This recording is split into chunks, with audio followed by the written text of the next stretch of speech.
मेरे पापा पुलिस में हैं और अब चुनाव के टाइम पे उनके साथ ऐसी घटना हुई कि आज तक उसका सच हमें पता नहीं चला। चुनाव के टाइम पे मेरे पापा की ड्यूटी लग जाती है सीतापुर के किसी गांव में। तो रात का टाइम है, खाना पीना खा के सब लोग सो जाते हैं, दूसरे दिन चुनाव है।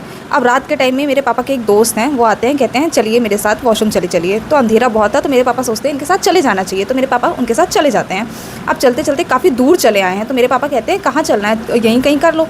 तो वो कहते हैं कि सर देखिए नदी के उस पार एक लोग की शादी है और वहाँ लड़ाई हो गई है, तो चलिए हम लोग चलते हैं। तो मेरे पापा सोचते हैं कि मैं पुलिस वाला हूँ तो मुझे जाना चाहिए, लेकिन जब वो नदी देखते हैं बीच में तो वो कहते हैं देखो मैं नदी पार नहीं करूँगा, क्योंकि सुबह मुझे ड्यूटी जाना है और मैं एक ही सेट ये वर्दी लेकर आया हूँ और मैं लाया नहीं हूँ। लेकिन वो बहुत ही ज़्यादा मेरे पापा से ज़िद करता है कि नहीं चलते हैं, चलिए चल के देखते हैं। तो मेरे पापा को चीज़ें ठीक नहीं लगती हैं, तो वो मुड़ के वापस आने लगते हैं। तो सोचते हैं अपने दोस्त को भी बुला लें, तो कहते हैं चलो। जैसे वो मुड़ते हैं देखते हैं उनका दोस्त गायब। अब मेरे पापा डर जाते हैं। अब वो धीरे धीरे करके आगे जा रहे हैं, जबकि उन्हें रास्ता पता भी नहीं है किस साइड से आए थे, उन्हें वो याद भी नहीं रहता है। तो देखते हैं थोड़ी दूर पे एक रोशनी थोड़ी सी जल रही है, तो वो वहाँ जाते हैं। तो एक बुढ़े अंकल रहते हैं, तो वो अंकल जो कहते हैं कि बेटा यहाँ कैसे आ गए, तो पापा उनको सारी बातें बताते हैं। तो वो कहते हैं हाँ इधर थोड़ी नेगेटिव एनर्जी है।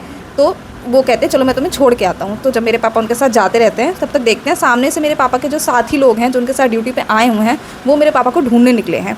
और सबसे बड़ी बात कि वो इंसान भी उस ग्रुप में मेरे पापा के साथ ढूंढ रहा है जो मेरे पापा को वॉशरूम लेकर आया हुआ था।